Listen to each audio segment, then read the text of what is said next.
Hello everyone, मैं हूं हीना और आप देख रहे हैं लीगल परसेप्शन। आज की इस वीडियो में हम भारतीय संविधान के एक बहुत ही मोस्ट इम्पॉर्टेंट आर्टिकल के अधिकारों के बारे में चर्चा करेंगे। आर्टिकल 21 में जो हमें प्राण और दैहिक स्वतंत्रता का अधिकार देता है, केवल 1.5 लाइन का आर्टिकल है जो ये कहता है कि किसी भी व्यक्ति को प्राण या दैहिक स्वतंत्रता से विधि के प्राधिकार के बिना वंचित नहीं किया जा सकता। लेकिन आर्टिकल 21 जो है वो सिर्फ इस यहाँ तक सीमित नहीं है, यहाँ तक लिमिटेड नहीं है। इसमें बहुत सारे अधिकार दिए गए हैं और आज हम उन्हीं अधिकारों की लिस्ट देखने वाले हैं। कौन कौन से अधिकार हैं जो टाइम टू टाइम, जो राइट्स हैं, जो हाई कोर्ट्स और सुप्रीम कोर्ट ने जो टाइम टू टाइम जजमेंट्स दिए हैं, उनके तहत इसमें इनको शामिल किया गया है। तो चलिए शुरू करते हैं। लेकिन आगे बढ़ने से पहले मैं आपको ये बताना चाहूँगी कि अगर आप इस वीडियो लेक्चर की PDF लेना चाहते हैं तो आप फ्री में टेलीग्राम से ले सकते हैं, जिसका लिंक आपको डिस्क्रिप्शन में मिल जाएगा। तो चलिए आगे बढ़ते हैं। सबसे पहले ये देख लेते हैं कि जो आर्टिकल 21 है जो हमें जीने का अधिकार देता है, वो अनुच्छेद 19 से लेके 22 तक जो स्वतंत्रता का अधिकार है, राइट टू फ्रीडम है, उसमें दिया गया है, उसके अंतर्गत आता है और सभी व्यक्तियों को जीने का अधिकार देता है। और time to time high court और सुप्रीम कोर्ट ने जो भी जजमेंट्स दिए हैं, उससे इस अधिकार का जो दायरा है, जो इसमें राइट्स हैं, वो बहुत ज़्यादा बढ़ गए हैं। धीरे धीरे करके इसमें अलग अलग राइट्स को शामिल कर लिया गया है। सबसे पहले देखते हैं, इसमें जो पहला राइट आता है वो है मानव गरिमा के साथ जीने का अधिकार। देखिए, आर्टिकल 21 जो है वो हमें जीने का अधिकार देता है, लेकिन किस तरह से जीने का अधिकार देता है ये भी जानना बहुत ज़रूरी है। तो ये कह रहा है, एक केस था, मोस्ट इम्पॉर्टेंट केस है, Francis Corelli versus union of India का केस। इस केस में सबसे पहले कोर्ट ने बताया कि जो जीने का अधिकार है, वो जो प्राण शब्द इसमें यूज हुआ है, प्राण और दैहिक स्वतंत्रता वर्ड है, तो वहाँ पे पशुवत जीवन जीने से नहीं है, यानी कि जानवरों की तरह जीवन जीने से नहीं है, बल्कि मानव गरिमा के साथ जीवन जीने से है। पूरे सम्मान के साथ, पूरी डिग्निटी के साथ हर व्यक्ति को जीने का अधिकार है। तो एक तरीके से इस केस में कोर्ट ने मानव गरिमा के साथ जीने के अधिकार को इसमें शामिल कर लिया। जीने का अधिकार तो हर किसी को है, लेकिन पूरी गरिमा के साथ, पूरी डिग्निटी के साथ हमें जीना है। नेक्स्ट आता है राइट टू प्रिवेसी, यानी कि निजता का अधिकार। राइट टू प्रिवेसी एक ऐसा टॉपिक है जो बहुत ज़्यादा पहले भी न्यूज़ में रहा और अब भी न्यूज़ में रहता ही है। और राइट टू प्राइवेसी से रिलेटेड सबसे पहले जो 2 केसेस कोर्ट के सामने आए, एक है MP शर्मा वर्सेस सतीश चंद्र का मामला और दूसरा है खड़क सिंह वर्सेस उत्तर प्रदेश का मामला। दोनों ही मामले राइट टू प्राइवेसी से रिलेटेड थे, लेकिन जो पहला मामला है MP शर्मा वर्सेस सतीश चंद्र का, उसमें आर्टिकल 21 में राइट टू प्राइवेसी को शामिल नहीं किया गया। निजता का अधिकार आर्टिकल 21 में शामिल नहीं है, ये कहा गया। 8 जजों की बेंच ने ये निर्णय दिया कि राइट टू प्राइवेसी इसमें शामिल नहीं है। इसके बाद जो खड़क सिंह का मामला आया, उसमें राइट टू प्राइवेसी को आर्टिकल 21 में शामिल कर लिया गया। ये माना गया सबसे पहले कि राइट टू प्राइवेसी भी आर्टिकल 21 का ही पार्ट है। फिर सबसे मोस्ट इम्पॉर्टेंट जजमेंट आता है पुट्टा स्वामी के केस का, जिसे हम आधार कार्ड केस के नाम से भी जानते हैं। और इस ऐतिहासिक फैसले में जो कोर्ट की 9 जजों की बेंच बनी थी, उन्होंने कहा था कि निजता के अधिकार को आर्टिकल 21 में शामिल कर लेना चाहिए, यानी कि अब राइट टू प्राइवेसी जो है वो आर्टिकल 21 में जीने के अधिकार में शामिल है। इसके बाद अब धीरे धीरे करके हम एक एक राइट्स के बारे में जानेंगे। जैसे सबसे पहले आता है जीविका कमाने का अधिकार, अपनी रोजी रोटी कमाने का अधिकार। केस का नाम है Olga Tellis versus Bombay municipal corporation का केस। कोर्ट ने कहा कि जो जीने का अधिकार है उसमें जीविका कमाने का अधिकार तो है, लेकिन उस पर कुछ रेस्ट्रिक्शंस भी हैं, उस पर रेस्ट्रिक्शंस भी लगाए जा सकते हैं। ऐसा नहीं है कि एक पूर्ण अधिकार है, एक आत्यांतिक अधिकार है, उस पर रेस्ट्रिक्शंस भी लगाए जा सकते हैं। नेक्स्ट आता है विदेश भ्रमण का अधिकार, यानी विदेश में घूमने का अधिकार। Satwant Singh versus assistant passport officer नई दिल्ली का केस, जिसमें कहा गया कि कोई भी व्यक्ति इच्छा अनुसार कभी भी कहीं भी जाने का अधिकार रखता है। इसके बाद आता है निद्रा का अधिकार, यानी सोने का अधिकार, नींद लेने का अधिकार। इसको किस केस से बढ़ाया गया? रामलीला मैदान वर्सेस गृह सचिव यूनियन ऑफ इंडिया के केस से इसको बढ़ा दिया गया और आर्टिकल 21 में इसको शामिल कर लिया गया। नेक्स्ट आता है शिक्षा का अधिकार। देखिए, शिक्षा का अधिकार वैसे तो आर्टिकल जो 21A है उसमें दिया गया है, अलग से दिया गया है। 6 से 14 साल तक के बच्चों के लिए शिक्षा का अधिकार दिया गया है, वो एक फंडामेंटल राइट है। बट वैसे जो शिक्षा का अधिकार है वो आर्टिकल 21 में जीने के अधिकार में भी शामिल किया गया। इस पे 2 फेमस केस हैं, एक है मोहिनी जैन वर्सेस कर्नाटक राज्य का केस और दूसरा है उन्नी कृष्णन वर्सेस आंध्र प्रदेश राज्य का केस। मैंने अलग से आर्टिकल 21A पर एक सेपरेट वीडियो बनाया है, अगर आपने वो वीडियो नहीं देखा है तो ज़रूर देखें। उसमें मैंने जो ये दोनों केसेस हैं वो पूरे डिटेल में डिस्कस किए हैं। तो शिक्षा का अधिकार भी आर्टिकल 21 में ही हमारे जीने के अधिकार में आएगा। इन केसेस से इस चीज़ को बढ़ाया गया। नेक्स्ट आता है आहार पाने का अधिकार, है ना, आहार पाने का अधिकार यानी कि खाने का अधिकार। इसमें है PUCN versus union of India का केस। सुप्रीम कोर्ट ने कहा कि जो लोग खाद्य सामग्री खरीद ना सकें और भूख से पीड़ित हों तो राज्य से खाद्य सामग्री उन्हें मुफ्त पाने का पूरा अधिकार है। ये मोस्ट इम्पॉर्टेंट केस है। बहुत ज़्यादा एग्जाम में जब भी ऑब्जेक्टिव क्वेश्चंस आते हैं उसमें पूछा जाता है कि जो आहार पाने का अधिकार है वो किस केस से आर्टिकल 21 में शामिल किया गया। इसके बाद आता है पॉल्यूशन फ्री जो जल है यानी कि जो पानी है और जो वायु है ना, हवा है, उसके उपयोग का अधिकार। जो हम पानी का इस्तेमाल करते हैं, जो हवा है सांस लेने के लिए, वो हमें पॉल्यूशन फ्री मिलना चाहिए, एक तरीके से प्रदूषण से मुक्त होना चाहिए। तो ये कहा गया सुभाष कुमार वर्सेस बिहार राज्य के केस में। कोर्ट ने कहा कि कोई भी नागरिक है वो इसके लिए आर्टिकल 32 में लोकहितवाद दायर कर सकता है, PIL दायर कर सकता है। अब PIL क्या होता है? तो PIL का मतलब होता है एक ऐसा केस जो कोई दूसरा व्यक्ति आपकी तरफ से फाइल करता है। क्योंकि कोई व्यक्ति जब गरीबी के कारण कोर्ट तक पहुंचने में असमर्थ होता है, अपने निर्धनता के कारण अपने राइट्स को, अपने फंडामेंटल राइट्स को वो इन्फोर्स नहीं करा सकता, लागू नहीं करा सकता, तो उसकी तरफ से कोई भी इंस्टीट्यूशन या कोई भी पर्सन जो है वो केस फाइल कर सकता है। उसे लोकहितवाद कहते हैं, PIL बोला जाता है। तो यहाँ पे जो कोर्ट है ये क्लियर कर दिया कोर्ट ने कि जो नागरिक है, कोई भी नागरिक है, आर्टिकल 32 में प्रदूषण मुक्त जल और वायु के उपयोग के अधिकार के लिए एक PIL भी दायर कर सकता है। नेक्स्ट आता है निशुल्क विधिक सहायता का अधिकार, है ना, फ्री लीगल एड का अधिकार। वैसे तो ये फ्री लीगल एड का प्रोविज़न हमें मिलेगा कॉन्स्टिट्यूशन के जो आर्टिकल 39A है उसमें मिलेगा। जब हम डायरेक्टिव प्रिंसिपल पढ़ते हैं तो उसमें इस आर्टिकल में हमें निशुल्क विधिक सहायता का जो अधिकार है वो मिलता है। लेकिन इसे जो केस से बढ़ाया गया है वो MH हॉस्कट वर्सेस महाराष्ट्र राज्य के केस से इसमें बढ़ाया गया है कि निशुल्क विधिक सहायता का अधिकार भी वैसे आर्टिकल 21 के जीने के अधिकार में ही आता है। नेक्स्ट आता है जमानत लेने का अधिकार। तो देखिए इसमें बाबू सिंह वर्सेस पंजाब राज्य का केस है जिसमें कोर्ट ने कहा कि जमानत देने से किसी भी व्यक्ति को तभी इनकार करना चाहिए जब समाज के लिए वो खतरा हो। तो जब तक कोई व्यक्ति समाज के लिए खतरा नहीं है उसे जमानत देने से इनकार नहीं करना चाहिए, उसे जमानत देने से मना नहीं करना चाहिए। हर व्यक्ति को जमानत लेने का पूरा अधिकार है और ये आर्टिकल 21 के अंतर्गत आता है।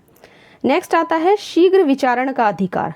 जल्दी जल्दी ट्रायल होना चाहिए। कोई केस है ना, कोर्ट में पेंडिंग पड़ा है लेकिन उसमें ट्रायल नहीं हो रहा, तो जल्दी से ट्रायल होना चाहिए। ये कहा गया हुस्न आरा खातून वर्सेस बिहार राज्य के केस में। तो शीघ्र विचारण का अधिकार भी हमारा आर्टिकल 21 में ही आता है। नेक्स्ट है बिजली पाने का अधिकार। बिजली, देखिए इलेक्ट्रिसिटी आज के टाइम में एक बहुत बड़ी ज़रूरत है और बिजली पाने का अधिकार भी अब एक फंडामेंटल राइट है। और ये कहा गया MK आचार्य वर्सेस CMD पश्चिम बंगाल डिस्ट्रीब्यूशन के केस में कि जो बिजली पाने का अधिकार है वो भी आर्टिकल 21 में एक फंडामेंटल राइट है। नेक्स्ट है आश्रय या शरण पाने का अधिकार, है ना। आप कहीं पे शरण लेना चाह रहे हैं, शरण लेते हैं तो आश्रय लेते हैं। तो उस तरीके से चमेली सिंह वर्सेस यूनियन जो उत्तर प्रदेश राज्य का केस है, इसमें कोर्ट ने कहा कि ये राज्य का कर्तव्य है, ये राज्य की ड्यूटी है, स्टेट की ड्यूटी है कि आदिवासियों के लिए रहने की सुविधा उपलब्ध कराए, है ना, उनके लिए फैसिलिटीज़ जो है वो प्रोवाइड कराए। तो एक तरीके से आश्रय और शरण पाने का अधिकार भी हमारा आर्टिकल 21 में आ जाता है। और ये जो चमेली सिंह का केस है मोस्ट इंपॉर्टेंट है। जब भी कभी ऑब्जेक्टिव टाइप क्वेश्चन आते हैं तो ये आपको मिलेगा। इसमें इस तरह का क्वेश्चन पूछा जाता है कि जो आश्रय या शरण पाने का अधिकार है वो किस केस से बढ़ाया गया, आर्टिकल 21 में किस केस से जोड़ा गया। इसके बाद आता है पुलिस मुठभेड़ में मृत्यु के लिए प्रतिकर।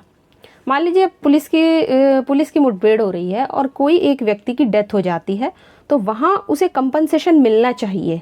तो ये एक फंडामेंटल राइट है कि उसे कंपनसेशन मिलना चाहिए। और मोस्ट इम्पॉर्टेंट केस से इस चीज़ को कहा गया था people's union for civil liberties versus union of India का केस। तो पुलिस मुठभेड़ में अगर डेथ हो जाती है, मृत्यु हो जाती है, तो उसके लिए कंपनसेशन और प्रतिकर जो है वो मिलना चाहिए। इसके बाद नेक्स्ट आता है सार्वजनिक स्थान पर धूम्रपान का निषेध। पब्लिक एरिया है, पब्लिक एरिया में अगर कोई स्मोकिंग कर रहा है तो उसको रोकने का अधिकार एक तरीके से, तो धूम्रपान का निषेध करना, उस पर रोक लगाना एक तरीके से, ये भी आर्टिकल 21 में आता है। और ये मुरली देवरा वर्सेस यूनियन ऑफ इंडिया के केस से इसको बढ़ाया गया है। अब आगे बढ़ते हैं, दूसरे राइट्स देख लेते हैं। तो सबसे पहले आता है स्कूल बसों में सुरक्षित यात्रा करने का बच्चों का अधिकार।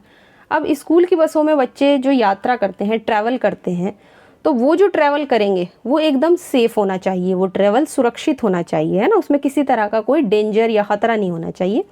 स्वप्न Kumar Saha versus south point Montessori high school के मामले में कोर्ट ने कहा कि ज़रूरत से ज़्यादा यात्रियों को लादना आर्टिकल 21 का उल्लंघन है, तो ये चीज़ इसमें क्लियर कर दी।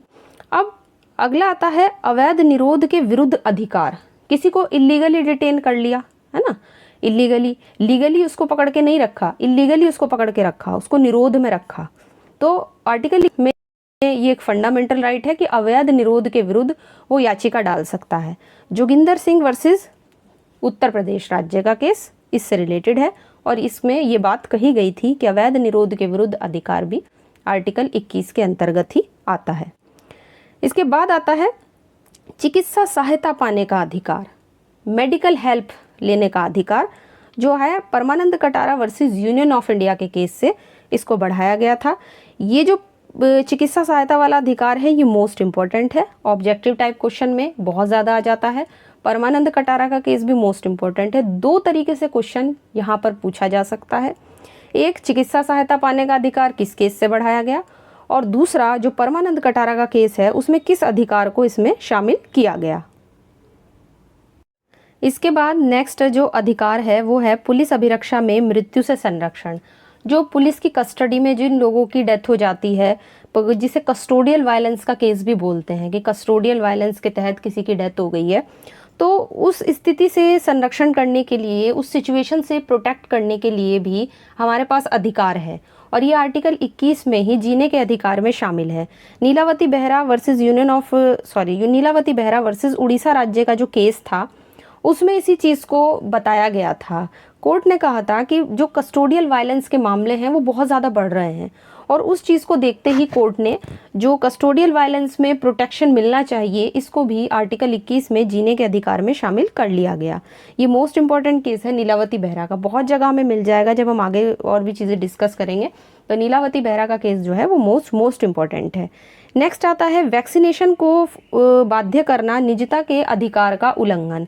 अगर कोई, देखिए अभी पीछे जब बहुत ज़्यादा वैक्सीनेशन हुआ लोगों का, तो क्या किसी को वैक्सीनेशन के लिए फोर्स भी किया जा सकता है? कभी कभी ये भी क्वेश्चन उठता है कि क्या किसी को वैक्सीनेशन के लिए हम बाध्य कर सकते हैं। तो यहाँ पे कोर्ट ने Jacob Puliyel versus union of India के केस में, एकदम न्यू केस है ये 2022 का, इसमें कोर्ट ने ये चीज़ क्लियर कर दी कि अगर हम किसी को वैक्सीनेशन के लिए फोर्स करते हैं, उसे बाध्य करते हैं, तो उसके राइट टू प्राइवेसी, जो निजता का अधिकार है, उसका उल्लंघन होगा। तो एक तरीके से यहाँ पे अब किसी को वैक्सीनेशन के लिए हम फोर्स नहीं किया जा सकता, क्योंकि इससे राइट टू प्राइवेसी का जो है वो उल्लंघन होता है।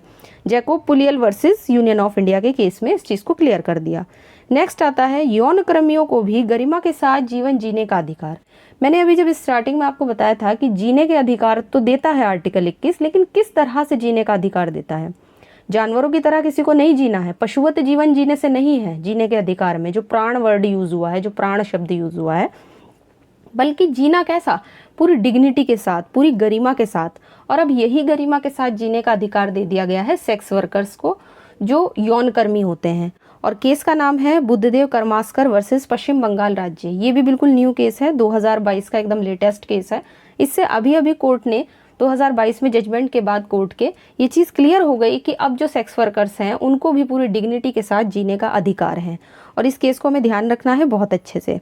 इसके बाद आता है कि चलिए जीने का अधिकार तो मिल गया आर्टिकल 21 में, ठीक है, ये बात है कि जीने का अधिकार देता है, लेकिन क्या मरने का अधिकार भी देता है? क्या कोई व्यक्ति अपनी इच्छा से सुसाइड कर सकता है, मर सकता है, मृत्यु को अपना सकता है, मृत्यु का रास्ता?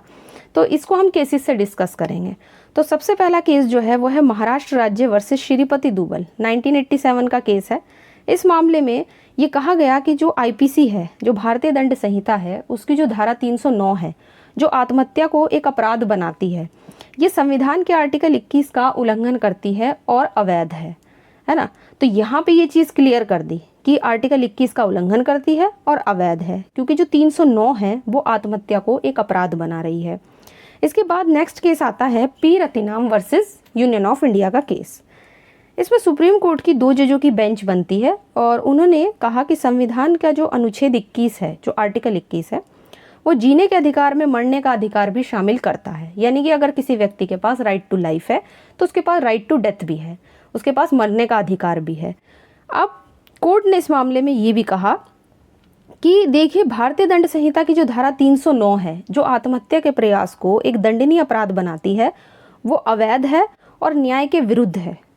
क्योंकि जो व्यक्ति पहले से ही अपने जीवन में पीड़ित है, परेशान है, वो सुसाइड करना चाहता है, उसके लिए ये दंड का प्रावधान कर रही है कि अगर कोई आत्महत्या का प्रयास करेगा तो उसको दंड मिलेगा। तो एक तरीके से ये इलीगल है, अवैध है। इसके बाद जो सबसे मोस्ट इम्पॉर्टेंट केस आता है वो है ज्ञान कौर वर्सेस पंजाब राज्य का केस। अब इस केस में तो बिल्कुल ही सब कुछ कोर्ट ने बदल दिया। इस केस में सुप्रीम कोर्ट के 5 जजों की बेंच बनती है और P Rathinam versus union of India के केस में जो दिया गया जजमेंट था उसको उलट दिया गया और कहा गया कि आर्टिकल 21 में जीने के अधिकार में मरने का अधिकार शामिल नहीं है। यानी राइट टू लाइफ तो है लेकिन राइट टू डेथ नहीं है। तो ये चीज़ इस केस से क्लियर कर दी। अब ये तो हमने इतने सारे राइट्स जो देखे आर्टिकल 21 में, ये तो थे मोस्ट इम्पॉर्टेंट राइट्स। अब कुछ राइट्स ऐसे हैं जो एनवायरनमेंट से रिलेटेड हैं, पर्यावरण से संबंधित हैं। बहुत ज़्यादा एग्जाम में आता है, कभी कभी सीधा ही क्वेश्चन आ जाता है एक लॉन्ग लिखने के लिए कि पर्यावरण से संबंधित कौन कौन से केसेस जो हैं वो कॉन्स्टिट्यूशन में, संविधान में दिए गए हैं, या MC मेहता के योगदान के बारे में चर्चा कीजिए। अब हम पर्यावरण प्रदूषण के विरुद्ध कौन कौन से केसेस हैं, MC मेहता से रिलेटेड कौन कौन से मामले हैं, उनको देखेंगे। सबसे पहला केस आता है रूरल लिटिगेशन एंड इंस्टाइटलमेंट केंद्र देहरादून बनाम उत्तर प्रदेश राज्य, 1985 का केस है। इस मामले में न्यायालय में एक वाद दायर किया जाता है और ये बताया गया कोर्ट को कि देहरादून में पत्थर की खुदाई के कारण आसपास का वातावरण जो है बहुत ज़्यादा दूषित हो रहा है और आसपास के निवासियों को बहुत ज़्यादा हानि पहुंच रही है, उन्हें बहुत ज़्यादा हार्म हो रहा है उस चीज़ से। तो न्यायालय ने इस बात को जांच के लिए, इसकी बात की जांच के लिए एक कमेटी नियुक्त की और पत्थर की खुदाई के काम को रोकने का ऑर्डर दे दिया। तो जो एनवायरनमेंट से रिलेटेड केस है उनमें सबसे पहला जो केस आता है वो रूरल लिटिगेशन वाला केस आता है। ये चीज़ हमें ध्यान रखनी है।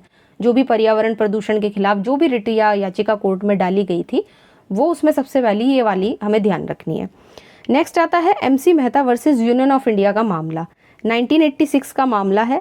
इस मामले में क्या होता है कि जो दिल्ली का आवासीय क्षेत्र था उसमें एक Shriram food and fertiliser company से एक खतरनाक गैस निकलती थी, ओलियम, उसे बनाया जाता था। उस पर रोक लगा दी गई कोर्ट के द्वारा ताकि गैस बनाने के सुरक्षा उपायों को अपनाया जा सके, जो सेफ गार्ड्स हैं गैस बनाते समय उनको अपनाया जा सके। और ओलियम गैस के रिसाव से क्योंकि आसपास के लोगों और कर्मचारियों को बहुत ज़्यादा नुकसान हो रहा था तो कोर्ट ने उसे बनाने पर रोक लगा दी। तो ये दूसरा केस आ गया आपका एनवायरनमेंट के प्रोटेक्शन से रिलेटेड। इसके बाद थर्ड केस आता है MC मेहता के ही नाम से 1988 का केस। जितने भी यहाँ पे मैंने केसेस लिखे हैं सब सीरीज वाइज लिखे हैं, ईयर वाइज लिखे हैं और ऐसे ही हमें एग्जाम में लिखने होते हैं, ईयर वाइज ही हमें लिखने होते हैं। तो इस मामले में भी सुप्रीम कोर्ट ने कानपुर के पास जाजमाऊ में चल रही जो चर्म शोधनशालाएं होती हैं वहाँ पर उन्हें तुरंत बंद करने का ऑर्डर दिया, क्योंकि मलबे से गंगा का जो पानी था वो बहुत ज़्यादा दूषित हो रहा था, पॉल्यूटेड हो रहा था। और जो पिटिशनर था, जो याचिकादाता था, मतलब जिसने याचिका कोर्ट में फाइल की थी, वो क्या था, वो एक समाज सेवक था, है ना। उसने एक केस फाइल किया जिसके बाद न्यायालय ने कारखानों को बंद करने का आदेश दिया। इसके बाद नेक्स्ट आता है फिर से MC मेहता के नाम से ही 1991 में। इसमें भी दिल्ली में पेट्रोल और डीजल से चलने वाले जो वाहन थे उनसे होने वाले प्रदूषण को रोकने के लिए, जो पॉल्यूशन उनसे हो रहा था उसको रोकने के लिए एक केस फाइल किया गया था। सुप्रीम कोर्ट ने केंद्र और राज्य सरकारों को ये निर्देश दिया कि वे सभी सिनेमाघरों में हर शो से पहले जो प्रदूषण से संबंधित कम से कम 2 स्लाइड ज़रूर दिखाएं। यानी कि जो सिनेमा हॉल्स में जहाँ मूवीज़ वगैरह दिखाते हैं, किसी भी शो को शुरू करने से पहले पॉल्यूशन से रिलेटेड कि कैसे हमें अपने एनवायरनमेंट को प्रोटेक्ट करना है, उससे पहले कम से कम 2 स्लाइड ज़रूर दिखनी है। तो ये चीज़ इस केस से क्लियर कर दी। इसके बाद अगला केस फिर से MC मेहता के नाम से ही याचिका डाली गई और इसमें ये 1996 का था और इसमें हाई कोर्ट ने दिल्ली में 168 खतरनाक कारखानों को हटाकर शहर के बाहर लगाने का आदेश दिया, क्योंकि वो पर्यावरण को नुकसान पहुंचा रहे थे। और नेक्स्ट आता है काउंसिल वाला case, council for enviro legal action versus union of India. ये 1996 का केस है, 1996 का ही। इसमें भी सुप्रीम कोर्ट ने भारत के समुद्र तट से जो जुड़े क्षेत्र हैं उसमें लगे कारखानों को हटाने का ऑर्डर दिया, ताकि पर्यावरण का संरक्षण जो है वो किया जा सके। तो इस तरह से हमने जितने भी ऊपर एमसी मेहता के नाम से जितने भी केसेस देखे हैं, ये मोस्ट इम्पॉर्टेंट है। प्रोटेक्शन, जब एनवायरनमेंट की बात आती है कि एनवायरनमेंट को प्रोटेक्ट करना है और उससे रिलेटेड हमें केसेस लिखने हैं, तो एमसी मेहता के केसेस बहुत ज़्यादा लिखे जाते हैं। अब आप सोच रहेंगे एमसी मेहता थे कौन? तो एमसी मेहता जो हैं वो एक सोशल वर्कर आप समझ लीजिए, एक एडवोकेट भी हैं, और इन्होंने सबसे ज़्यादा एनवायरनमेंट को प्रोटेक्ट करने के लिए सुप्रीम कोर्ट में केस फाइल किए हैं। और इस तरह से सुप्रीम कोर्ट के सामने जैसे जैसे एनवायरनमेंट की प्रोटेक्शन से रिलेटेड जो जो याचिकाएं जाती रही हैं, कोर्ट ने उसमें किसी ना किसी मामले में कोई ना कोई ऐसा इम्पोर्टेंट जजमेंट दिया है जिससे एनवायरनमेंट को प्रोटेक्ट किया जा सके। इसी तरह से एनवायरनमेंट के प्रोटेक्शन से रिलेटेड अब हम एक और केस देख लेते हैं। केस का नाम है इंद्री ध्वनि प्रदूषण, 2005 का केस है ये। इसमें भी सुप्रीम कोर्ट ने कहा कि जो आर्टिकल 21 है उसमें हर व्यक्ति को ध्वनि प्रदूषण रहित वातावरण में जीवन बिताने का अधिकार है, यानी कि नॉइस पॉल्यूशन से बिल्कुल फ्री होना चाहिए जो वातावरण है, उसमें हर व्यक्ति को जीवन बिताने का अधिकार है। अब तक हमने अलग अलग राइट्स देख लिए, फिर हमने जो पर्यावरण प्रदूषण से संबंधित जो संरक्षण के केसेस हैं वो भी हमने देख लिए। अब हम महिलाओं से संबंधित कुछ मामले देख लेते हैं।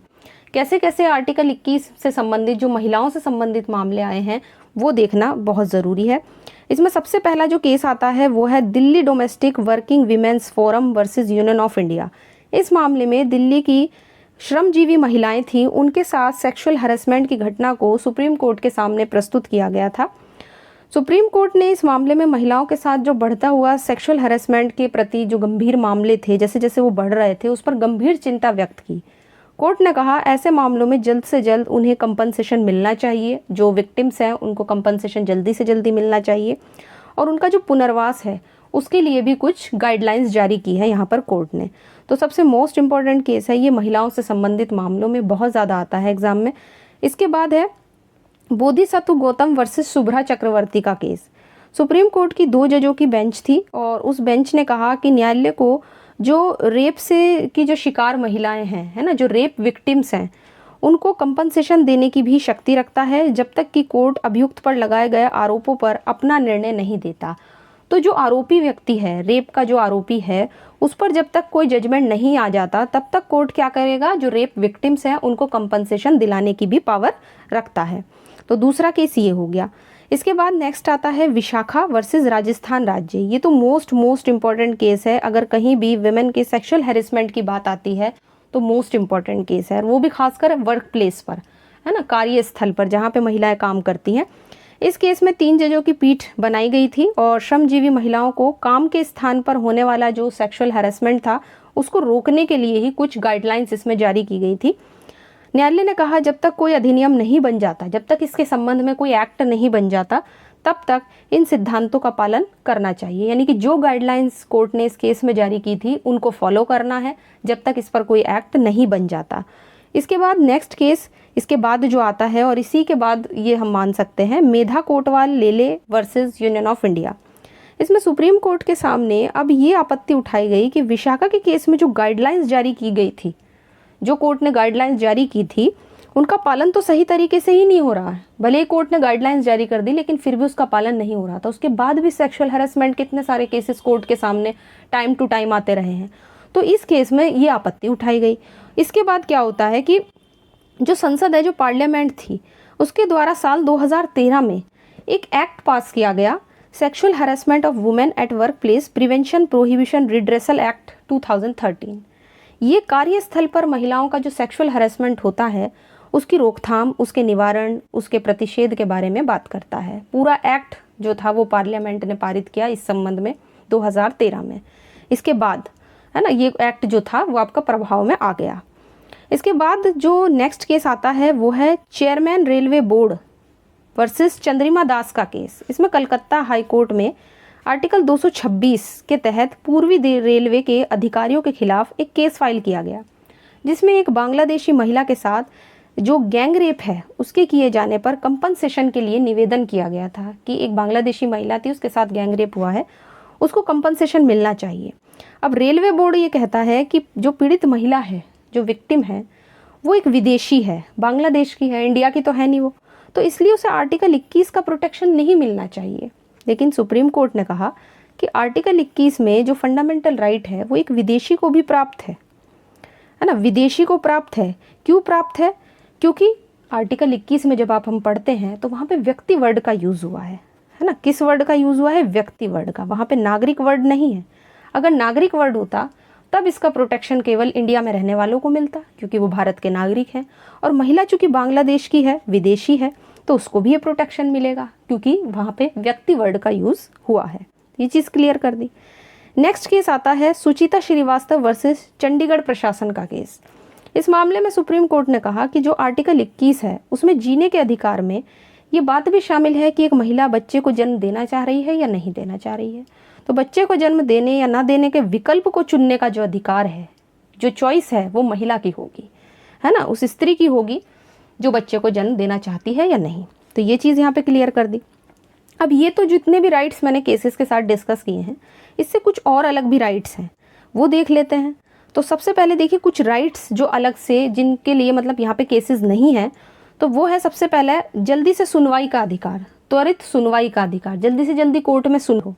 नेक्स्ट है स्वास्थ्य का अधिकार, राइट टू हेल्थ, है ना, हर व्यक्ति को स्वस्थ रहने का अधिकार है, तो दूसरा अधिकार ये हो गया।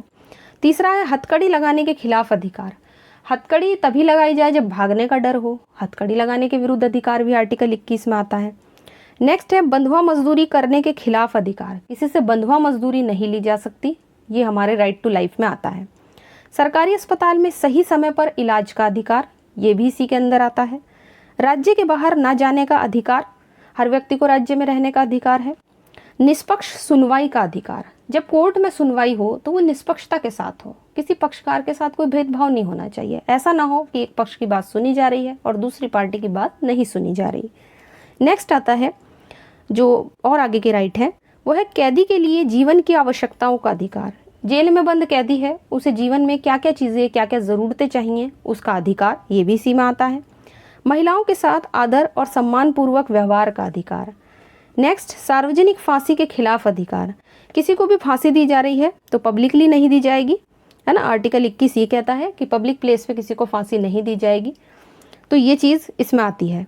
इसके बाद है सामाजिक सुरक्षा, सोशल सिक्योरिटी और परिवार के संरक्षण का अधिकार। हर व्यक्ति की फैमिली है, हर व्यक्ति को अपनी फैमिली को प्रोटेक्ट करने का राइट है। आर्टिकल 21 के जीने के अधिकार में ये भी शामिल है। जीवन बीमा पॉलिसी में विनियोग का अधिकार, बिजली का अधिकार, देर से फांसी के विरुद्ध अधिकार। अगर किसी को देर से फांसी लग रही है तो इससे क्या होगा, व्यक्ति को और मेंटल डिसबैलेंस की जो समस्या हो जाती है वो होगी। तो देर से फांसी नहीं, फांसी की सज़ा अगर मिली है तो जल्दी से जल्दी उसका निपटारा होना चाहिए। और जीवन की रक्षा का अधिकार, है ना, प्रोटेक्शन, लाइफ को प्रोटेक्ट करने का अधिकार भी यहाँ पर आता है।